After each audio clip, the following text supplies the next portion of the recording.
노아의 아들들은 셈과 함과 야벳이며 함은 가나안의 아버지라. 노아의 이 세 아들로부터 사람들이 온 땅에 퍼지니라.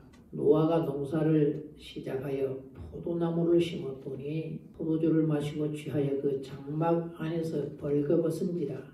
가나안의 아버지 함이 그의 아버지의 하체를 보고 밖으로 나가서 그의 두 형제에게 알림해 셈과 야벳이 옷을 가져다가 자기들의 어깨에 메고 뒷걸음쳐 들어가서 그들의 아버지의 하체를 덮었으며 그들의 얼굴을 돌이키고 그들의 아버지의 하체를 보지 아니하였더라. 노아가 술이켜 그의 작은 아들이 자기에게 행한 일을 알고 이에 이르되 가나안은 저주를 받아 그의 형제들의 종들의 종이 되기를 원하노라 하고 또 이르되 셈의 하나님 여호와를 찬송하리로다. 가나안은 셈의 종이 되고 하나님이 야벳을 창대하게 하사 셈의 장막에 거하게 하시고 가나안은 그의 종이 되게 하시기를 원하노라 하였더라. 홍수 후에 노아가 350년을 살았고 그의 나이가 950세가 되어 죽었더라. 아멘. 옛날에는 부모가 스승이었었죠. 우리나라도 보면은 어차피 다 농경사회를 이렇게 살고 또 조금 도시 쪽에서는 이런 상업을 위주로 하고 살고 집을 지어야 되니까 목수도 필요하고 등등 이랬어요. 그래서 목수 아들은 거의 목수가 되고요. 상업을 하는 사람들은 다 자식들에게 그걸 물려주게 되고 농사를 짓는 사람들도 다 자식에게 그걸 물려줬었어요. 그러니까 늙고 죽을 때까지 부모가 자식들에게 스승이 됐죠. 그랬어요. 또 옛날에도 또 뭐 이런 의원들이 있었는데 그 의원들도 또 자식들에게 그거 다 이렇게 물려지고 유대인들은 좀 더 심했다 그래요. 랍비는 자녀들에게 꼭 랍비의 길을 가도록 이렇게 해서 그 아버지가 랍비가 돼서 그 자녀들을 끝까지 이렇게 길러주는 이런 일이 있었었고 그래서 부모를 공경하고 부모를 존경하고 부모를 좀 이렇게 부모답게 잘 섬겨드렸던 것이라 그럽니다. 그런데 요즘은 모든 건 학교 가서 다 배우고 또 직장 가서 다 배우고 사회생활 하면서 사회에서 다 배우고 이래가지고 살다가 보니까 이제는 자식들은 뭔가를 더 많이 배웠고 부모는 뒤떨어지게 이렇게 되어져요. 그러다 보니까 부모가 생각하는 거고 저들이 생각하는 생각 차이 굉장히 커요.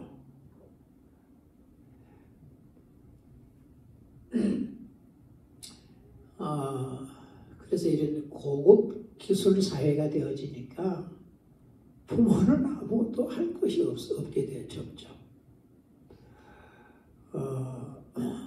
그래서 자식들에게 부모가 걸림돌이 된다는 이런 얘기들을 이렇게 종종 이렇게 보게 됩니다. 드라마 같은 걸 보면 그런 것들을 이렇게 많이 보게 되죠. 근데 부모는 자식들이 이 고급 기술 이런 사회 속에서 뒤지지 않고 살으라고 때는 몸이 아프고 힘들고 어려워도 모든 거 다 참아내가면서 어떻게 하든지 너만은 잘 돼야 되겠다라고 생각하고 가르쳐놨는데 그런데 부모가 걸림돌이 되면 이보다 더 슬픈 일이 또 어디 있겠습니까? 이렇게 부모와 자식들의 삶이란 방식이 다르고 사고가 다르고 그러다 보니 안 맞지요. 그러니까 요즘 뭐라는 용어가 나오냐니까 꼰대라고 해요. 꼰대.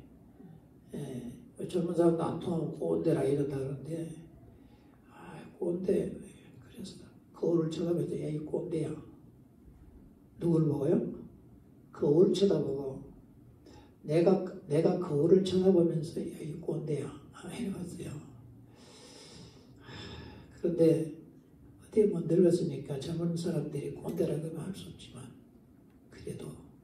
하나도 덜 꼰대라고 해야 되겠다 이런 생각이 들었어요. 좀 서글픈 세상입니다. 뭐 한 10년 전쯤만 돼도 그렇게 많은 괴리가 있었지 않았다라고 이렇게 봅니다. 그런데 아주 빠른 시기에 얼마나 그냥 사회가 변하고 그랬는지 그냥 그 상태로 끝까지 갈 줄로 생각했는데 어느 순간부터 그냥 갑자기 이런 젊은 사람들과 너무 거리가 멀어져 버리는 이런 일이 벌어집니다. 사실은 그 전에도 중학교 한 2학년들 정도 이 애들을 갖다가 외계인이라 그렇게도 얘기를 했죠. 왜 그러냐 그러니까 교회에서 이 애들을 보니까 도대체 이 애들은 말이 안 통하는 거야. 전혀 안 통해버려. 예배를 드린다고 휴대폰을 다 뺏어버리면 애들이 뭐 해가지고 그래서 학생들 설교를 한 번씩 하면서 너 한번 일어나 봐봐. 그 누구 보고 일어나는지 모르는 거예요. 이름을 불러야지. 그런데 수면제 먹고 온 사람들처럼 그래. 그리고 어떻게 교회까지는 걸어 나왔는지 모르겠어.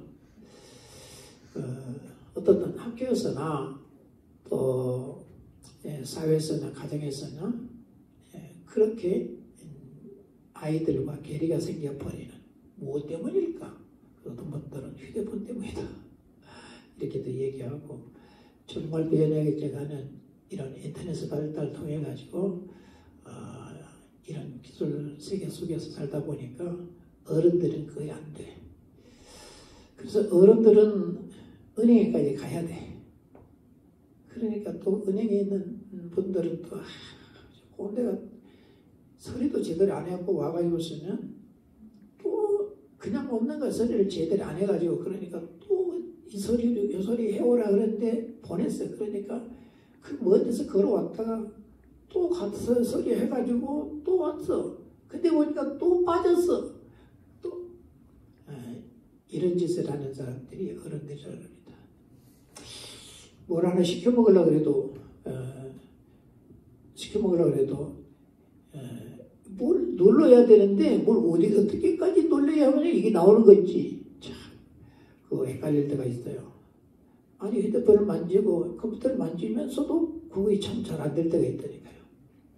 그래서 그냥 꼰대라고 하니 꼰대로 처박혀 있는 것이 더 낫겠다 하는 생각이 들 때가 있습니다.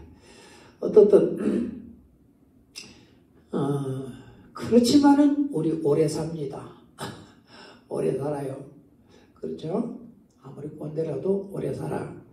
그러니까 건강하게 살아야 돼요. 자식들에게 짐 안 되도록 하나님 나를 축복해 주십시오. 네, 성경에 보면은 복이라고 하는 단어가 나오고 축복이라고 하는 단어가 나와요. 근데 복이라고 하는 단어는 세 가지가 복이라는 단어를 세 가지 단어를 다 복이라고 썼어요. 근데 축복이라고 하는 단어만큼은 이 세 가지 중에 한 가지 바라크라고 하는 단어를 썼어요. 그것은 물질적인 거예요. 그래서 성경에 축복이라고 나오는 것은 전부 물질적인 거예요. 근데 복이라고 나오는 것은 그것이 하나님이 나와 함께 한다는 복인가?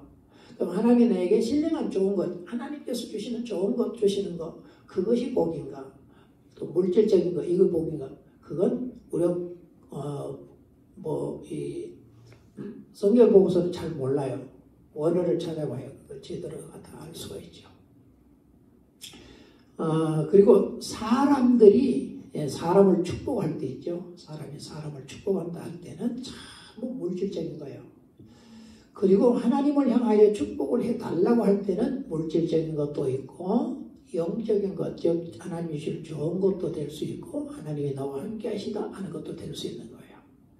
그래서 사람이 사람을 축복한다 할 때는 하나님이 우리를 축복할 때도 세 가지고 사람이 사람을 축복한다 할 때는 그냥 축복이라고 하는 단어 하나다 하는 것 우리 좀 기억하고요. 그래서 우리가 하나님 앞에 축복받고 삽시다 하는 것은 물질적으로 복을 받고 삽시다. 그런 얘기입니다. 어떤 분들은 그래 축복이라고 하면 잘못됐다 그러는데 그게 이해를 잘못해서 그러는 거예요. 그게 아니고 축복이라고 하는 단어가 성경에 많이 번역되어 있어요. 축복으로. 그러면 그분들이 국어를 못하고 잘못되고 축복이라고 번역하겠어요? 아니, 원어를 보고 번역했기 때문에 그렇게 번역을 한 거죠.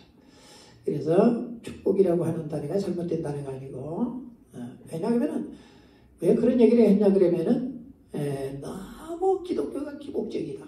이렇게 얘기했던 거예요. 근데 기복적이라고 얘기하는 그 교수도 이 복을 구별을 못해요. 복을 구분을 못해. 누가 한 번도 구분을 안 해줬기 때문에. 그러니까 그런 어리석은 얘기를 하는 것이죠. 하나님이 우리에게 하나님 나와 함께 하는 것, 그 얼마나 좋은 거예요. 하나님 내게 신령한 주의 것들을 주시는 은사들 얼마나 좋은 거예요. 하나님 내게 물질로 다 하나님께 은도 내고 금도 내고 다 내거라고요. 하나님이. 그러니까 우리가 하나님께 구하는 것이죠. 그게 뭐가 잘못됐어요? 아니요. 다 잘된 거예요. 하나님의 축복을 싫어하는 사람이 세상에 어디 있어요? 물질로 복 주신다는데 그 싫어하는 사람이 세상에 어디 있냐고요. 그렇게 얘기하면 자기는 똑똑해서 그런 복을 못 받고 살아가나요? 자꾸 쓸데없는 소리를 하니까 그런 거죠. 그래서 우리는 이 부분들을 좀 잘 이해하고 가면 좋겠고 꼭 우리는 하나님으로부터 축복을 받아야 된다 하는 것입니다. 마음 쓴 대로, 즉 마음 쓰는 대로, 즉 그 사람의 마음씨대로 복 주시는 모습. 하나님이 우리에게 복 주시. 왜 성경의 기록을 이렇게 해놓는 것은 하나님이 이렇게 복 준다 하는 거예요. 굉장히 중요한 얘기거든요. 모세가 600세가 넘어갔고 600세 넘어도 600세가 돼도 350년을 더 살아. 가만히 적어도 이 정도는 살아야 돼. 그죠? 아무리 우리가 저주를 혹시 받았다 할지라도 적어도 왜 영원히 살 수 있었는데 930세, 950세 그 정도 살아야 되는 거 아니에요? 싫어요? 그러니까 예를 들면 600세에도 자식을 놓을 수 있는 이런 능력이 되는 거예요. 보니까 여러 가지 그 내용들을 이렇게 보면은요. 그 요게벳이라고 하는 모세의 어머니 있잖아요. 모세 어머니가 요게벳이 맞냐? 이분이 한 120세 정도 시집을 갔는 것 같아요. 그래가지고 이 아론과 모세와 미리암과 아론과 모세를 이렇게 낳게 돼요. 우리가 보면은 성경 야곱이 보세요. 야곱이 애굽으로 내려갔었을 때에 뭐라고 했냐면 바로 앞에서 내가 130세라 그래. 그러잖아요. 그리고 죽을 때 나이를 갖다가 147세라 그랬어요. 그러면은 17년을 애굽에 가 살았다 그런 얘기잖아요. 그리고 내려갈 때는 분명히 130세예요. 그러면 요셉이 나이가 얼마냐 그러면은 요셉이 풍년이 이렇게 지나가고 흉년이 이렇게 들어가고 2년 만에 이제 하면은 9년이다 그러면은 요셉이 몇 살이에요? 30세에 종려가 돼요. 그럼 약 한 37세 정도 돼요.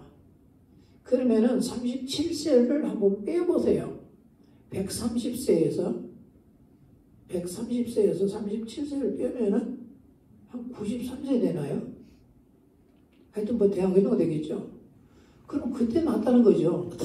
노아가 600세에 이제 홍수가 끝나고 나서 농사를 지었다. 포도농사를 지었던가 봐요. 포도주를 마시고 자 이스라엘에는 포도즙과 포도주가 따로 구분이 안 되어 있습니다. 그냥 다 포도주 그렇게 얘기합니다.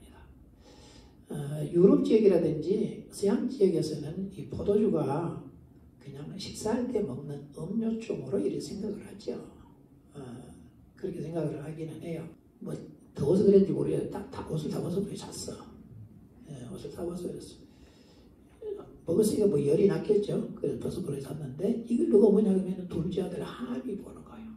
자, 함은 성경에 보면은 구스를 낳고 나중에 가나안 구스 다 이 미스라임 이렇게 넣습니다. 근데 미스라임이라는 말이 뭐냐? 애굽이라는 뜻이에요. 그래서 애굽, 그쪽으로 이렇게 종족이 형성됐던 걸로 된 걸로 성경은 그렇게 기록을 해놨단 말이에요.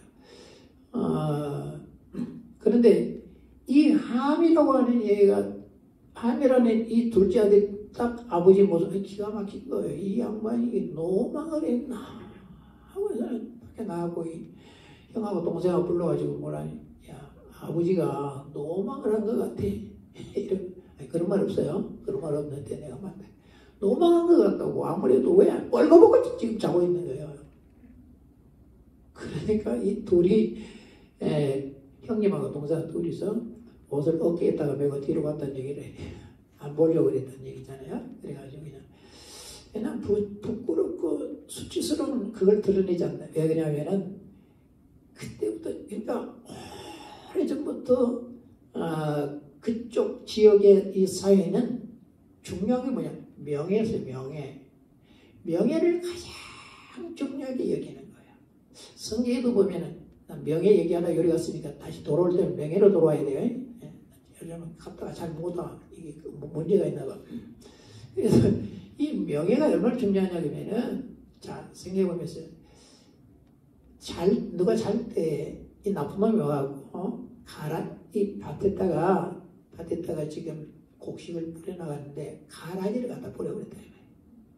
여기 잘하니까 가라지가 올라오니까 제 가라지를 뽑을까요? 주인이 뭐라 그래? 나는 저거 뽑다가 곡식도 뽑히면 안 된다. 그러면 그 사람은 왜 그 짓을 했냐는 거죠. 왜 그 짓을 했냐? 아이 나쁜 짓을 뭐 지가 하고 싶은 게 그게 아니라 그 농부의 명예를 더럽히기 위해 했다는 겁니다. 명예를 실추시키기 위해서. 왜냐하면 농부는 농사를 잘 지어야 농부로서의 명예를 가지는 것이죠. 그 사회가 그랬다는 거예요. 그런데 얼마나 게으르면 저 잡초들을 제거하지 않았냐는 것이죠. 그래서 명예를 훼손시키기 위해서 그랬다. 이스라엘에서 나온 그 문화에 대한 책들을 보면은 그렇게 써놨어요. 내용들을. 그래서 의사는 어떤 병이든 병을 잘 고쳐야 의사로서의 명예를 갖는 거예요. 랍비는 다른 사람들보다 그 누구보다는 잘 가르쳐요. 그래서 바리새인들, 사두개인들이 자기 하인들을 누구에게 예수님께 보내갖고 질문을 하게 하잖아요. 그런데 이들이 가갖고 예수님이 말씀하는 것 들어보고 놀라운 능력도 이렇게 보고 나서는 그냥 갔어요. 질문 나면 그냥 갔어요. 그러니까 야, 너희들 왜 그냥 돌아왔니? 그러니까 지금까지요. 그 어느 분에게 내가 공부를 해보고 배우고 들어봐도 그분처럼 얘기하는 분은 없습니다. 그분처럼 얘기하는 분을 내가 만나본 적이 없습니다. 그러니까 야, 너희도 미혹되었냐? 선생님 그러잖아요. 너희도 미혹되었냐? 그래요. 그러니까 예수님의 명예는 아니 그렇게 실추시키려고 하는 사람이 있어도 더 명예는 그 명예 잘 가르쳤기 때문에 명예 올라갔다. 근데 지금 갔다 오는 사람들에 의해서는 저 사람들이 좀 가르치기 말이 아니다는 건 명예 떨어진 것이죠. 그만큼 명예를 중요하게 여겼고 그다음에 그 사람에게 수치를 준다는 게 굉장히 예수님에게 계속 질문하는 게 뭐예요? 엄청난 수치를 주어서 그를 따르지 못하도록 하기 위해서 그런 일들을 했다 하는 거거든요.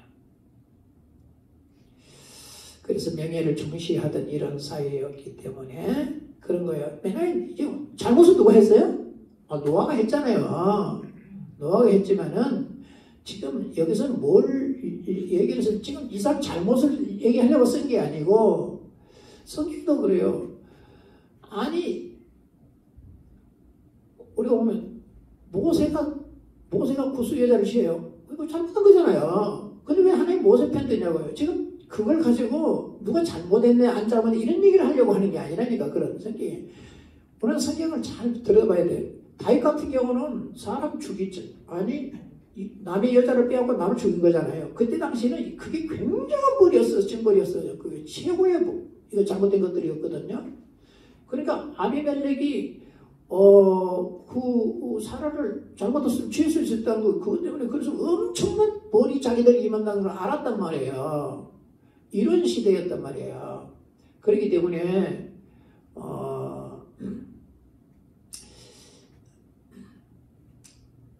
자기에게 오늘 이런 징벌을 아까 내가 뭘로 갔다가 여기까지 가버렸는지 그걸 모르겠네요. 예? 뭐라고 했어요? 명예. 뭐냐, 마스크를 쓰고 얘기하니까 뭐 말인지 잘 못 알아들었어요. 그리고 자꾸 내가 귀가 자꾸 가나봐요. 나이가 들어서. 어떻든 이 명예와 수치라고 하는 것은 어떻게 하든지 수치를 주려고 하는 이건요, 좀 시간이 많이 가버려서 그냥 자르고 여기 넘어갈게요. 그래서 이 노아가 일어나서 아니, 어떤 얘기를 하고 가다가 이제 중간에 돌아와 버린 거예요. 나중에 기회 있으면 또 다시 또 하도록 할게요. 하명이 뭐라고요? 난 이거 읽으면서 어떻게 아버지가 자식에게 아무리 자기 그 모습을 좀 봤다 해도 이러는가 하는 생각을 하는데, 이게요, 하나님이 하신 거예요. 이걸 기억을 하는 거예요. 가나안은 저주를 받아 그의 형제들의 종들의 종이 되기를 원하노라. 이거 하나님의 함이에요.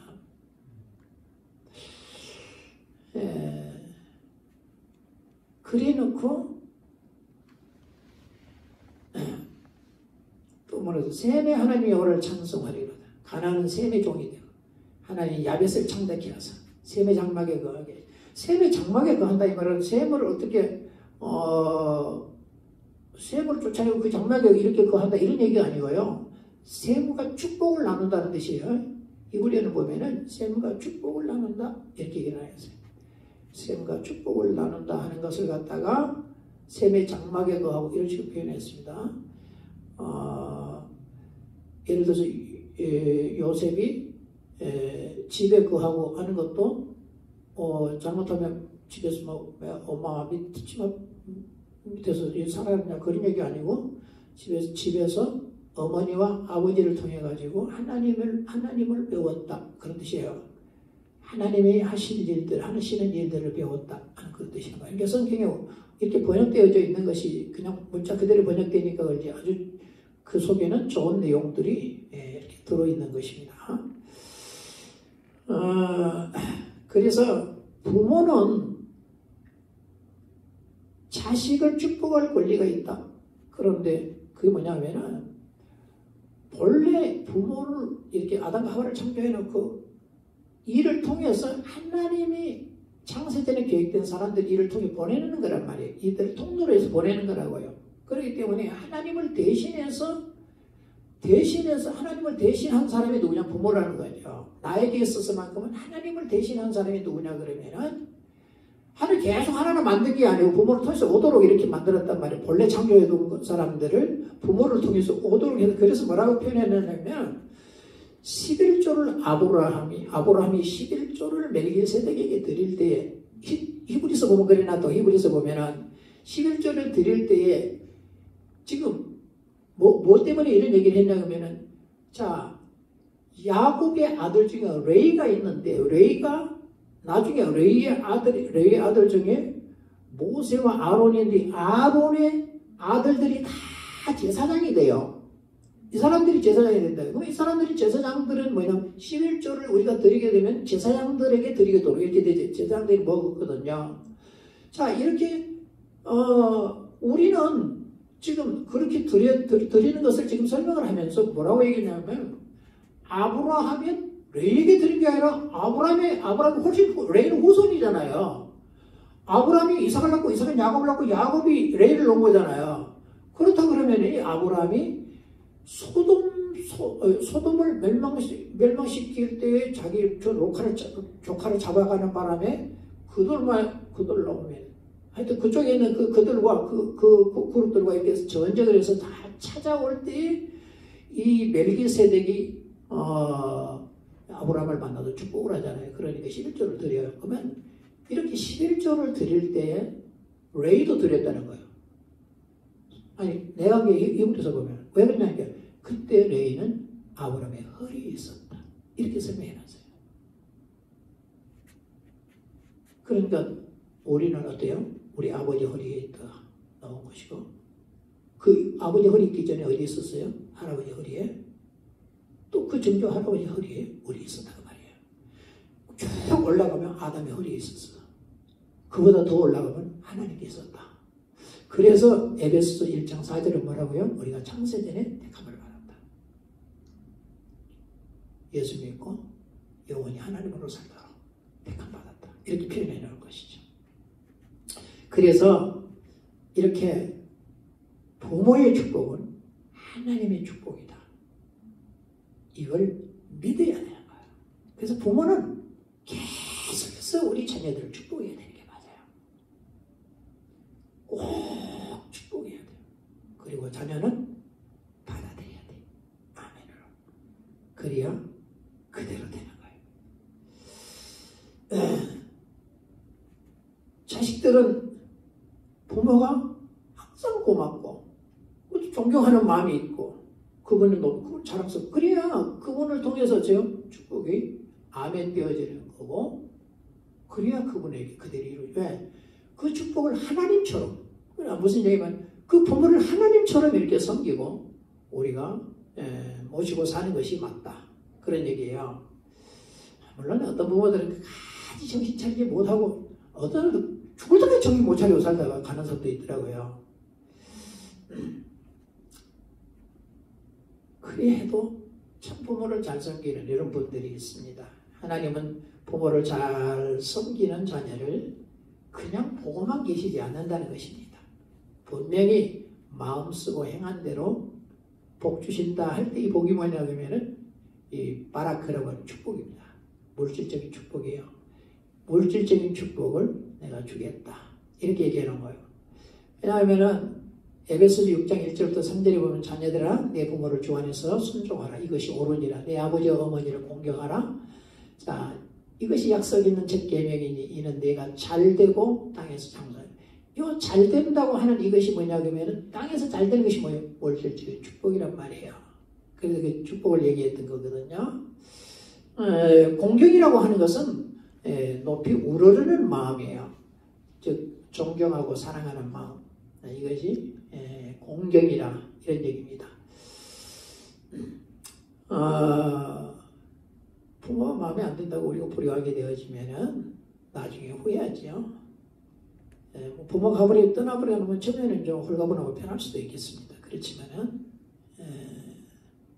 자기가 진짜 부모가 돼 보면 그때부터는 후회하는 거예요. 근데 우리가 부모를 잘 섬겨야 할 이유가 뭐냐 그러면은 하나님이 보고 계시니까.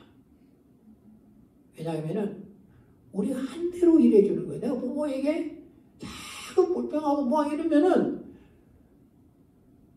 며느리 없으면 괜찮은데 며느리가 있는 사람 꼭 고른 며느리 하나님이 골라갖고 보내죠. 골라가지고.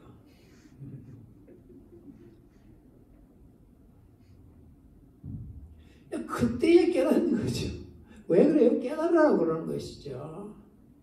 그래서 우리가 잘해야 돼요.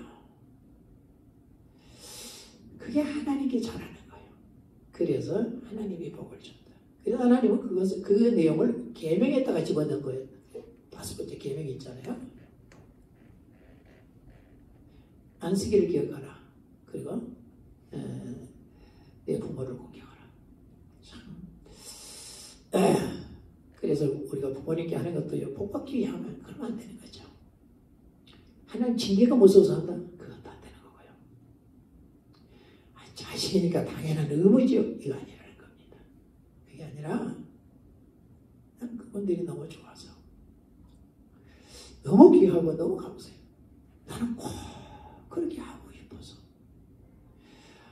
나 이 설교를 내가 이런 설교를 목회하는 기간에 1년에 한 번씩 꼭 했었는데 오늘처럼 참 좀 그런데 왜 그러냐면 우리 며느리가 있어가지고 우리 꼭 며느리한테 얘기하면 저는 그게 며느리가 없어 놓으니까 참 그렇게 자신 있게 확실히 했었는데 그래서 우리는 양쪽 부모님들께 그분들이 너무 감사해서 고마워서 너무 좋아서 이렇게 하고 싶어서. 그런데 참 중요한 게 뭐냐면 하나님 복을 주려고, 하나님께서 복을 주려고 그렇게 하고 싶더라 하는 거예요. 자, 성경이 왜 읽어지냐면 복을 주려고 그러는 거예요. 자꾸 읽고 싶던 얘기 복을 주려고 하나님 자꾸 그렇게 내 마음을 감동해서 그렇게 하는 거예요. 왜 기도하게 해요? 그렇게 감동해서 하나님 복을 주려고 하는 거라니까. 왜 그렇게 이렇게 부모님께 잘하시냐고 복을 주려고 하는 하나님이. 일평생 나는 정말 그렇게 살고 싶고 이 복을 주려고 그런 마음을 주시는 거예요. 그래서 우리는 그 마음까지 그 감사하고 끝까지 가야 하는 거예요. 아유 나는 뭐 그냥 내 며느리한테도 대접 안 받고 내가 부모한테도 안 그래야 하는 이런 여자들이 있더라고요. 보니까요.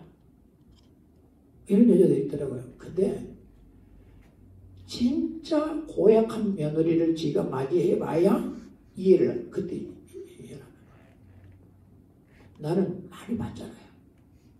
교회 목사라도 보니까 이걸 많이 듣고 보고 한 거예요.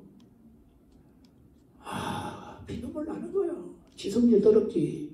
또 며느리 성질이 지보다 더 더럽지. 이러니 막 한번 싸워보세요. 대단합니다. 그렇기 때문에 그런 게 무서워서 그게 아니라 우리는 그분들이 너무 고마워서 저분들을 통해서 하나님이 나를 이 땅에 보내셨어. 왜 저분을 하나님처럼 섬기고 살으라고. 그러니 우리 어머니 아버지 장인 장모님 너무 감사하다. 너무 고맙다. 항상 고마워서 살아가는 우리가 됐다면 꼭 하나님이 복 주시는 거 만약에 그래 복 안 주면 성경을 찢어버려야 돼. 그죠?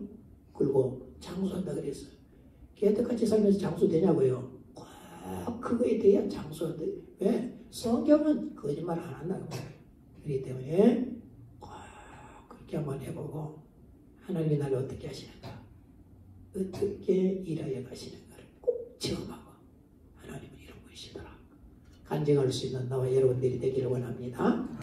좋으신 우리 하나님 감사합니다. 귀한 시간 불러주시고 함께 우리 하나님을 나누는 축복을 주셔서 감사합니다. 하나님 아버지 부모님들을 하나님처럼 섬겨 꼭 이 세상을 산 날 동안 복받게 해주시고 건강하여 오래 하나님의 기쁨이 되고 부모님들의 기쁨이 되고 교회의 기쁨이 되어 살아가는 저희들 되게 해 주옵소서. 이 소원을 예수님의 이름으로 간절히 기도하옵나이다. 아멘.